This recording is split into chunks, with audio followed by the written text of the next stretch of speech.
বিশ্বের সমস্ত বিধানগুলোতে সেকুলারিজম, ধর্মনিরপেক্ষ মতবাদের অর্থ করা হয়েছে ধর্মহীনতা এবং ধর্ম বিরোধিতা। এর বাস্তব দৃষ্টান্ত আমরা দেখতে পাই বর্তমান যে সরকার আছে, তাই সেই সরকারের আমলের ভিতরে আমরা এই জিনিসটা দেখতে পাই। সত্য কিনা বলেন? সত্য কিনা বলুন? এই দলটির নাম ছিল আওয়ামী মুসলিম লীগ। এই দলটির নাম ছিল কি? আওয়ামী মুসলিম লীগ। তখন তারা নারায়ে তাকবীর, আল্লাহু আকবার ধ্বনি দিত, স্লোগান দিত। কিন্তু ধর্মনিরপেক্ষ মতবাদ দলীয় আদর্শ হিসাবে গ্রহণ করার কারণে নারায়ে তাকবীর, আল্লাহু আকবার এই স্লোগান তারা বর্জন করেছে। 1972 সনে যখন তারা ক্ষমতায় এলেন, তখন সংবিধানের শিরোনামে মুসলিম প্রথা সিদ্ধ বিসমিল্লাহির রহমানির রহিম তারা পরিত্যাগ করেছিল। সমস্ত বিশ্ববিদ্যালয়ের মনোগ্রাম থেকে ইকরা বিসমি রাব্বিকাল্লাযী খালাক রব্বি জিদনি ইলমা এটাকে তারা বাদ দিয়েছিল। সলিমুল্লাহ মুসলিম হল এই নাম থেকে মুসলিম শব্দ বাদ দিয়েছিল। নজরুল ইসলাম কলেজের নাম থেকে ইসলাম শব্দ বাদ দিয়ে শুধু নজরুল কলেজ করেছিল। এগুলি অসত্য না সত্য? বর্তমান এই সরকার ধর্মনিরপেক্ষ হওয়ার কারণে ইসলাম এবং মুসলিম বিদ্বেষী তার অসংখ্য প্রমাণ এই জাতির কাছে রয়েছে। দেশের শ্রেষ্ঠ সন্তান হচ্ছে আলেম ওলামা পীর বুজুর্গ, বলেন সুবহানাল্লাহ। দেশের শ্রেষ্ঠ সন্তান পীর মাশায়েখ আলেম ওলামাদের বিরুদ্ধে কোন জায়গায় কোনো দুর্ঘটনা ঘটলেই তাদেরকেই দায়ী করা হয়। হরকতুল জিহাদ, লাদেন বাহিনী, তালেবান নাম করে আলেমদেরকে গ্রেফতার করে এই সরকার পুলিশ দিয়ে নির্যাতন করেছে সরকার। একথা সর্বজনবিদিত যে সন্ত্রাস এবং হত্যা ধর্ষণের 90% অনুষ্ঠিত হয় কলেজ বিশ্ববিদ্যালয় পড়ুয়াদের মধ্য থেকে। আর চরিত্র সৃষ্টির শ্রেষ্ঠ কারখানা মাদ্রাসাগুলি এই সরকার একটা একটা করে বন্ধ করার পরিকল্পনা গ্রহণ করেছে। মাদ্রাসা শিক্ষাকে সংকুচিত করে ফেলছে। শুধু তাই নয়, দেশে অসংখ্য ভালো মন্দ পত্রিকা আছে, আরো রয়েছে ফুটপাতের অসংখ্য অশ্লীল ম্যাগাজিন, পর্ণ পত্রিকা। দেশের অধিকাংশ জাতীয় দৈনিকগুলো হিন্দুস্তানের টাকায় পরিচালিত এবং এগুলি হচ্ছে ইসলামের চরম বিদ্বেষী। সরকার সেগুলিরই পৃষ্ঠপোষকতা করছে, আর্থিক সাহায্য দিচ্ছে, বিজ্ঞাপন দিচ্ছে। আর অন্যদিকে এদেশের মুসলিম জাতিসত্তার প্রতীক, স্বাধীনতা, সার্বভৌমত্ব, অখণ্ডত্বের অতন্ত্র প্রহরী, জননন্দিত 12 কোটি মুসলমানের কলিজার সাথে সম্পর্ক দৈনিক ইনকিলাব পত্রিকাকে বন্ধ করার ষড়যন্ত্র হিন্দুস্তানের গোলাম সরকার হাতে নিয়েছে।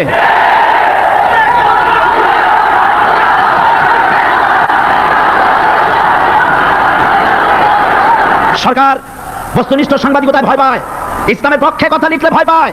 এজন্য তারা দৈনিক ইনকিলাব এবং তার পরিবারের গায়ে হাত দেওয়ার প্রস্তুতি নিয়েছে। দৈনিক ইনকিলাবের সম্পাদকের গায়ে যদি হাত দেওয়া হয়, ইনকিলাব যদি বন্ধ করে দেওয়া হয়, সারা বাংলাদেশ অচল হয়ে যাবে।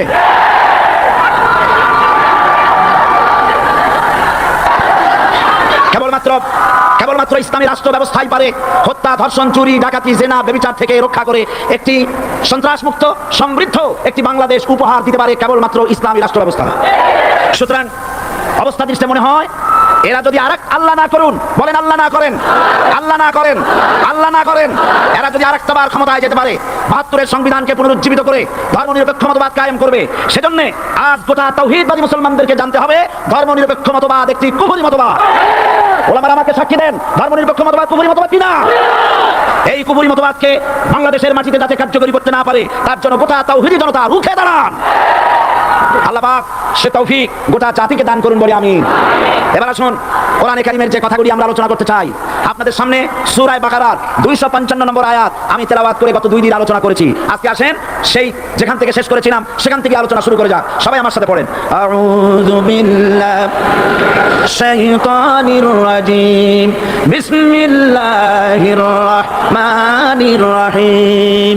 আল্লাহু লা ইলাহা ইল্লা হুয়াল হাইয়ুল কাইয়্যুম লা তাখুযুহু সিনাতুন ওয়া লা নাওম লাহু মা ফিস সামাওয়াতি ওয়া মা ফিল আরদ মান যাল্লাযী ইয়াশফা'ু 'ইনদাহু ইল্লা বিইذনিহি ইয়া'লামু মা বাইনা আইদিহিম ওয়া মা খালফাহুম ওয়া লা ইউহীতুনা বিশাইইন মিন 'ইলমিহি ইল্লা বিমা শা'a ওয়াসি'a কুরসিয়্যুহু السماوات والأرض ولا يؤوده حفظهما وهو العلي العظيم صدق الله العظيم। আমি এই সূরা এই আয়াতের আলোচনা করতে গিয়ে আপনাদের সামনে বলেছিলাম কোরআন শরীফের সর্বশ্রেষ্ঠ আয়াত হচ্ছে হাদিস অনুযায়ী কোন আয়াত? আয়াতুল কুরসি। আল্লাহ পাকের সার্বভৌমত্বের পরিচয় এই আয়াতে কারিমার মধ্যে আল্লাহ পাক দিয়েছেন। গত 2 দিন আমরা আল্লাহ পাকের সার্বভৌমত্ব এবং তার পরিচয় সম্পর্কে আলোচনা করেছি। আজকে সামনের দিকে আমরা এগোতে থাকবো যতদূর আলোচনা করা যায়। আল্লাহ পাক বলছেন আল্লাহু লা ইলাহা ইল্লা হুয়াল হাইয়ুল কাইয়্যুম। আল্লাহ হচ্ছেন তিনি যিনি ছাড়া কোনো ইলাহ নাই। লা ইলাহা ইল্লাহু, তিনি ছাড়া কোনো ইলাহ নাই, সার্বভৌমত্বের মালিক কেউ নাই। এই যে লা ইলাহা, কোনো ইলাহ নাই। আমরা কালেমার মধ্যে এই কথাটা বলি, আমাদের কালেমায় তাইয়্যিবা আমরা কি উচ্চারণ করি? লা ইলাহা ইল্লাল্লাহু মুহাম্মাদুর রাসূলুল্লাহ। জোরে বলেন লা ইলাহা লা ইলাহা ইল্লাল্লাহু মুহাম্মাদুর রাসূলুল্লাহ। লা ইলাহা, কোনো ইলাহ নাই। এই দাওয়াত দিয়েছেন দুনিয়ার সমস্ত পয়গম্বর।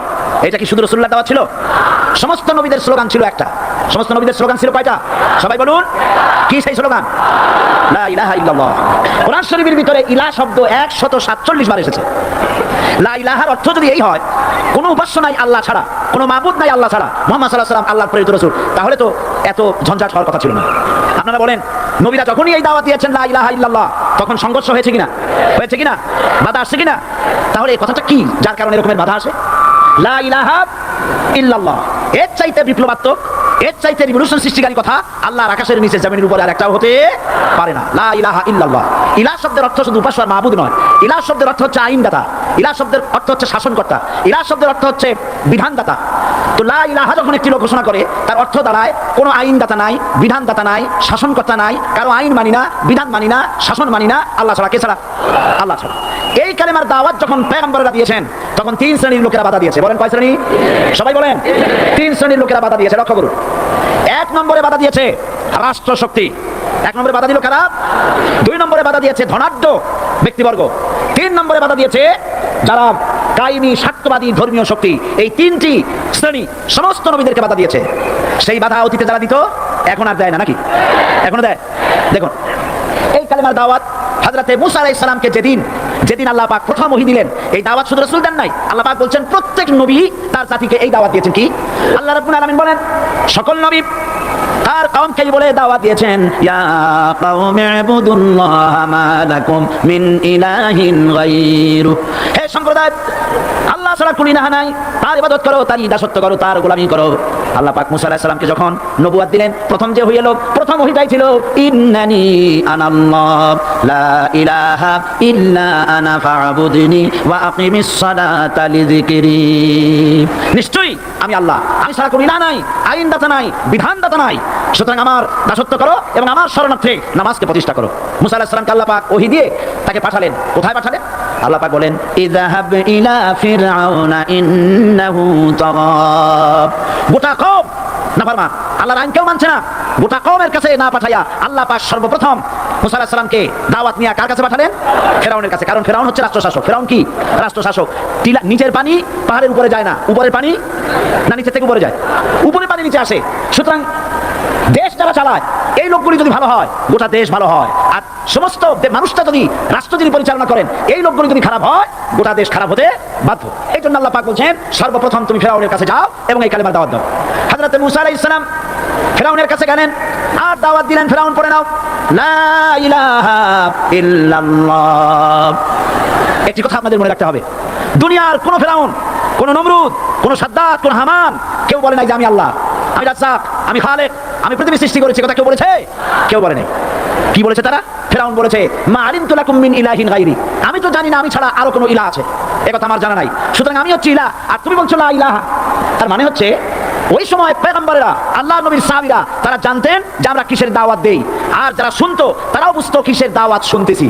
আজ আমার দেশে একই কালেমার দাওয়াত দেওয়া হয়, কিন্তু মানুষরা বুঝতে পারে না কি শুনতেছি। ভাষা জানার ব্যাপারে, বোঝার ব্যাপারে হলো আসল বিষয়। এটা বুঝাতে গিয়ে আমি মাঝে মধ্যে একটা দৃষ্টান্ত দেই এভাবে। একজনের একটা রেশনের দোকান ছিল, সেই দোকানে তার একটা ময়না পাখি ছিল। আর ময়না পাখিকে কথা শেখানো যায়, সেটা তো আপনারা জানেন। জি, ময়নাকে শিখাইছে যে লাইন করুন, এক এক করে আসুন। ময়নাই কথা শিখেছে। সকালবেলায় যখন রেশনের দোকানে ভিড় পড়ে গেছে, তখন ওই পাখি খাঁচার মধ্যে বসে বলছে লাইন করুন, এক এক করে আসুন। একদিন খাঁচার দরজা খোলা পেয়ে পাখি উড়ে গিয়ে গাছের ডালে বসেছে। আশেপাশে যত পাখি ছিল তারা চিন্তা করলো এই রকমের পাখি তো কখনো দেখি নাই। ময়না তো দেখতে কাকের মতো না, শালিকের মতো না, দেখতে একটা ভিন্ন রকম। ওরা এসে চতুর্দিক থেকে এই নবান্ত, এই যে নতুন এসেছে, ওরা ঠোকরানো শুরু করেছে চতুর্দিক থেকে। ঠোকরানি খেয়ে ময়না বলতেছে লাইন করুন, এক এক করে আসুন। এখন ময়না তো বোঝে না যে কি বলতেছি, আর যে পাখিরা ঠোকরাচ্ছে তারাও তো বোঝে না যে কি শুনতেছি। ময়না যদি বুঝতো যে আমি কি বলি, সবাই মিলে ঠোকরায়, তাই জান পাচ্ছে না। লাইন করে ঠোকরানি তো কলজে যাবে, ফড়ে চলে যায়, বুঝে না। আমাদের অবস্থা তাই হয়েছে। এই যে আপনারা এখানে দাঁড়াইছেন কেন? যারা যেখানে দাঁড়ায় বসা মানুষেরা অনুরোধ করে বসায় দেন। এত বড় বিশাল মাহফিলে আপনি দাঁড়ায়া কোনো মানুষকে কষ্ট দিবেন না, জায়েজ নাই। মুসলমানদেরকে কষ্ট দেওয়া কবিরা গুনাহ। বুঝতে পেরেছেন? যে যেখানে দাঁড়িয়েছে আপনারা বসা মানুষরা তাদেরকে বসায় দেন। এত বড় বিশাল মাহফিলে আপনি দাঁড়ায়া কোনো মানুষকে কষ্ট দিবেন না, জায়েজ নাই। মুসলমানদেরকে কষ্ট দেওয়া কবিরা গুনাহ। বুঝতে পেরেছেন? যে যেখানে দাঁড়িয়েছে আপনারা বসা মানুষরা তাদেরকে বসায় দেন। সুতরাং এই কালেমার দাওয়াত যখন হযরত মুসা আলাইহিস সালাম দিলেন, ফিরআউন বলল, আমি তো জানি না যে আমি ছাড়া আরো কোন ইলাহ আছে, আইনদাতা তো আমি, তুমি নতুন কোথা থেকে আইনদাতা নিয়ে আসছো? ফিরআউন বলছে, দেখো আমারে বাদ দিয়া যদি অন্য কাউকে ইলাহ বলে তুমি মানো আর সেই শিক্ষা যদি জাতিকে দাও, তাহলে আমি তোমাকে ধরে লা আজআলান্নাকা মিনাল মাসজুনিন, আমি তোমাকে কারারুদ্ধ করব, আমি তোমাকে জেলখানায় ঢুকিয়ে দেব। রাষ্ট্রশক্তি প্রথম বাধা দিল কারা? বলেন সবাই। সেই বাধা কি ওখানে শেষ হয়েছে না এখন আছে? আছে কিনা জোরে বলেন। আমি তোমাকে জেলখানায় ঢুকাবো। হযরত মুসা আলাইহিস সালাম বলেন, ফিরআউন জেলের ভয় আমি করি না, আমাকে জেলের ভয় দেখায় লাভ নাই, আমি আল্লাহ পাকের পয়গম্বর হযরত মুসা আলাইহিস সালাম। ফিরআউনের দলবল আছে, লোক লস্কর আছে, তার অস্ত্রের অভাব নাই। আল্লাহ রাব্বুল আলামিন মুসা আলাইহিস সালামের কাছে একটা অস্ত্র দিয়ে দিলেন। দিছিলেন কিনা? দিছিলেন কিনা? আল্লাহ পাক হযরত মুসাকে বলেছেন, ওয়া মা তিলকা বিয়ামিনিকা ইয়া মুসা, মুসা রে তোমার হাতে ওটা কি? মুসা আলাইহিস সালাম বললেন, এটা লাঠি। আল্লাহ পাক বললেন, ফেলে দাও লাঠি। লাঠি ফেলাই দিলেন, কি হয়ে গেল? হিয়া হাইয়াতুন তাসআ, লাঠি হয়ে গেল। এখন লাঠি পড়ে সাপ হয়ে গেল। সাপ দেখে নবী হোক, ওলি হোক, সাহাবী হোক আর আলেম হোক, সাপ দেখে ভয় করে না মানুষে? মুসা আলাইহিস সালাম ভয় পাইছে। আল্লাহ রাব্বুল আলামিন হযরত মুসাকে শোনায় দিলেন, খুযহা ওয়া লা তাখাফ সানুঈদুহা সিরাতাহাল উলা, ধরো, লা তাখাফ, ভয় পেও না। আল্লাহ বলছেন ধরো, ভয় পেও না। ধরার সঙ্গে সঙ্গে স্বাভাবিক অবস্থায় ফিরে আসবে, আবার লাঠি হয়ে যাবে। এখন আল্লাহ বলছেন ধরো। মুসা আলাইহিস সালাম কি ভয় পাওয়া উচিত হবে? উচিত হবে? মুসা আলাইহিস সালাম কি ভয় পাইছিলেন? কারণ হচ্ছে এই দুশমনের শক্তিটা খুব বড়ই দেখা যায়, মনে হয় যেন অনেক বড় কি জানি কি। আল্লাহ পাক বলছেন, ইন্না কাইদা শায়তানি কানা দাঈফা, শয়তানের চক্রান্ত যতই তুমি মনে করো অনেক ষড়যন্ত্রের জাল বিস্তার হয়ে আছে, আল্লাহ কয় কিছুই না, দাঈফা অত্যন্ত দুর্বল। আল্লাহ পাক বললেন ধরো। মুসা আলাইহিস সালাম সাপ ধরলেন, সঙ্গে সঙ্গে লাঠি হয়ে গেল। ফিরআউন বরদাস্ত করলো না, রাষ্ট্রশক্তির পক্ষ থেকে আক্রমণ শুরু হলো। অপরাধ কি? মুসা আলাইহিস সালামের অপরাধ কি? কি অপরাধ?